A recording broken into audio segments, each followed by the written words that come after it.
ভেসে আসা দল না আওয়ামী লীগ। আওয়ামী লীগ মাটি মানুষের ভেতর থেকে গড়ে উঠেছে, অবৈধ ক্ষমতা দখলকারী পকেট থেকে না।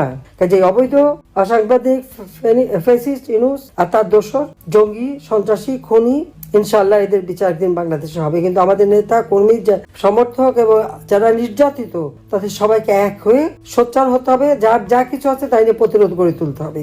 ভয়ে ভীত হয়ে থাকলে চলবে না, ভয়কে জয় করতে হবে। ভয়ের রাজত্ব কায়েম করে যারা আছে এরা এত বেশি ভীত যে জন্য ভয়ের রাজত্ব কায়েম করে। কাজে ভয়কে জয় করে সবাই এক হয়ে নামতে হবে এবং এর প্রতিরোধ করতে হবে।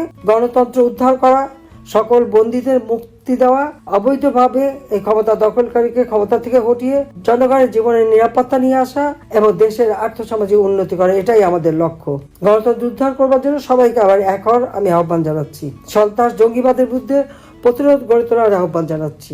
আমার সেই নির্দেশই দিচ্ছি আমি সবাইকে, যে আবারও যার কিছু আছে তাই নিয়ে আপনারা মোকাবেলা করেন। আপনার ঘর যারা পুড়িয়েছে, আপনার মাকে যারা অপমান করেছে, চেহারা চিনে রাখেন। হাউতাশ করার সময় নেই এখন, জনতা জয় হবেই। মৃত্যুদণ্ড দিক যা দিক ওটা আমি পরোয়া করি না। আমার নামে হত্যা মামলা কি, আমি নাকি ওই সেই আবু সাইদকে হত্যার হুকুম দিয়েছি? আবু সাইদ কখন মারা গেছে? হুকুমটা দিল কখন? কে দিল?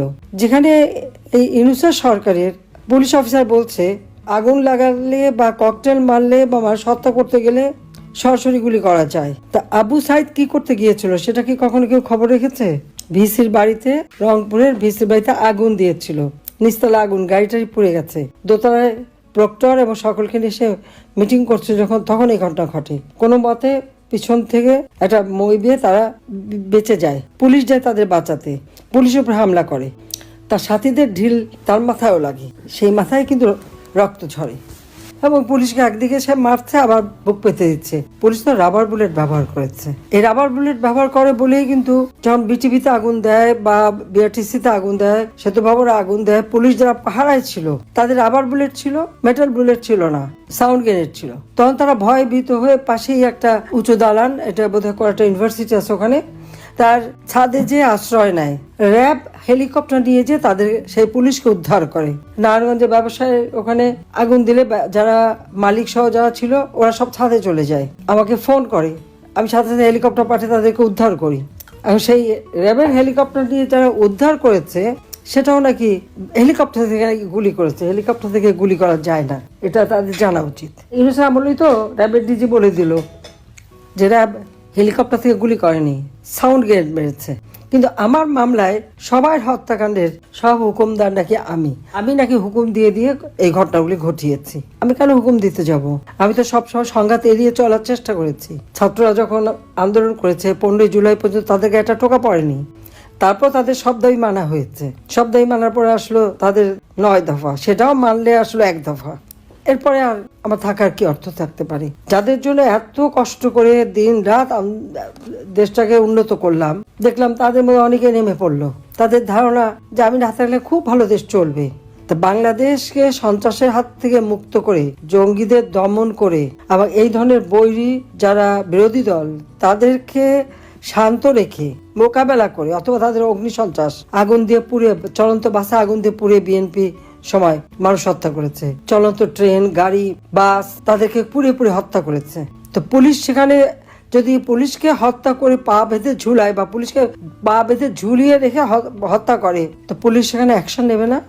এটা তো আইনেই আছে, এতে হুকুমের প্রয়োজন হয় না, আর হুকুম কেউ দেয়নি। কিন্তু এই মিথ্যা অপবাদ দিয়ে কি মৃত্যুদণ্ড দিয়েছে, এটা তো রাজনৈতিক প্রতিহিংসা চরিতার্থ করেছে।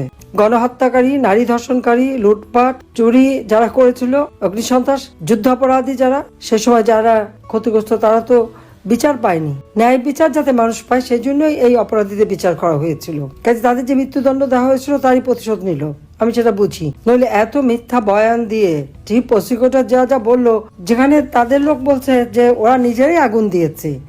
এনসিপির নেতা আমাদের ইউনূস সাহেবের রাইট হ্যান্ড, সে বলছে সে কি হাসিব নাকি নাম, মেট্রো রেলে আগুন না দিলে আর পুলিশ হত্যা না করলে তাদের বিপ্লব সফল হতো না। তাহলে হত্যাকাণ্ডগুলি কে ঘটিয়েছে? আগুনগুলি খেয়ে দিয়েছে। কিন্তু কোর্টে যে প্রসিকিউটর বলে দিল সব নাকি আমি আমার সন্ত্রাসীদের করিয়েছি।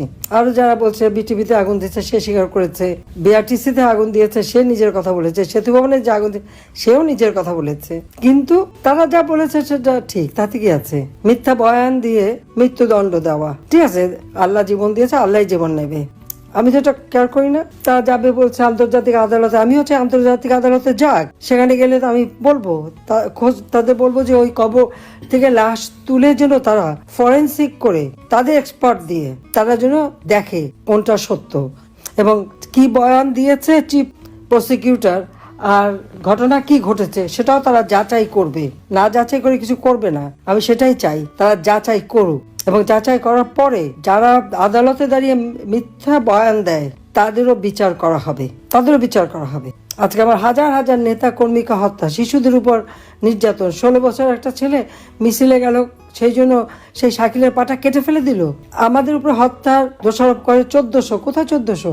তো এই যে মিথ্যা অপবাদের খেলা আর আওয়ামী লীগের নামে যত মিথ্যা মামলা দেওয়া হয়েছে, এই বিষয়গুলি আরো ভালোভাবে তুলে ধরা দরকার। আর সেই সাথে আমি বলবো যে আমাদের ছোট ছোট শিশুদের যে গ্রেপ্তার করা, গোপালগঞ্জে সেই 13 বছরের একটা ছেলেকে গ্রেপ্তার করলো, 14 বছরের ছেলে, এমনকি 3 বছরের বাচ্চা মা সহ তাকে গ্রেপ্তার করে নিয়ে গেল, 1 বছর বাচ্চা বুকের দুধ খায় তাকে রেখে মাকে অ্যারেস্ট করলো।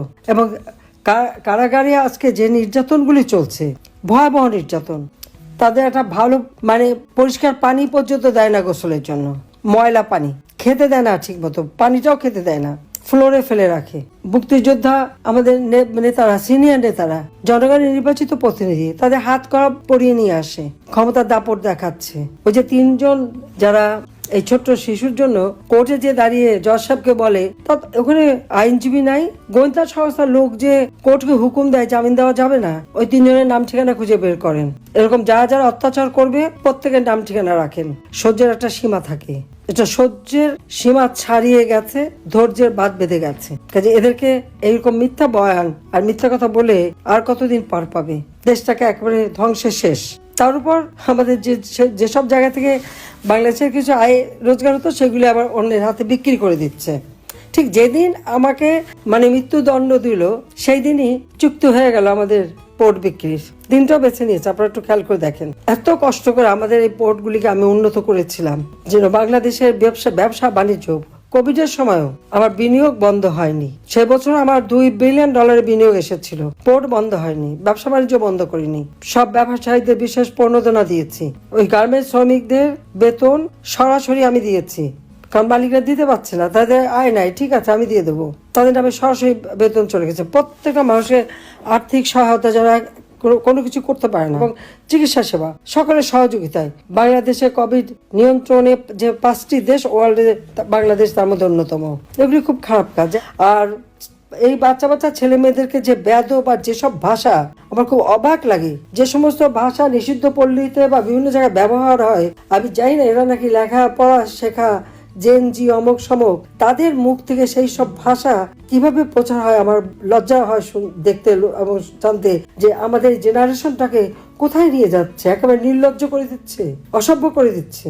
ছাত্র ছাত্রীদের দিয়ে শিক্ষকদের অপমান করা, এই ছাত্ররা নামধারীরা যে প্রধান বিচারপতি থেকে শুরু করে সবাইকে পদত্যাগ করায়। যেমন আমাদের সেনাবাহিনীর প্রায় 1400 মানুষকে ফাঁসি দিয়েছিল বিভিন্ন জেলে, এগুলি রেকর্ডেড। আর সরাসরি ফায়ারিং স্কোয়াডে দিয়ে আরো প্রায় 1500-2000 সেনাবাহিনীর সদস্য অফিসারদের হত্যা করে 75 সাল থেকে 77 সাল পর্যন্ত।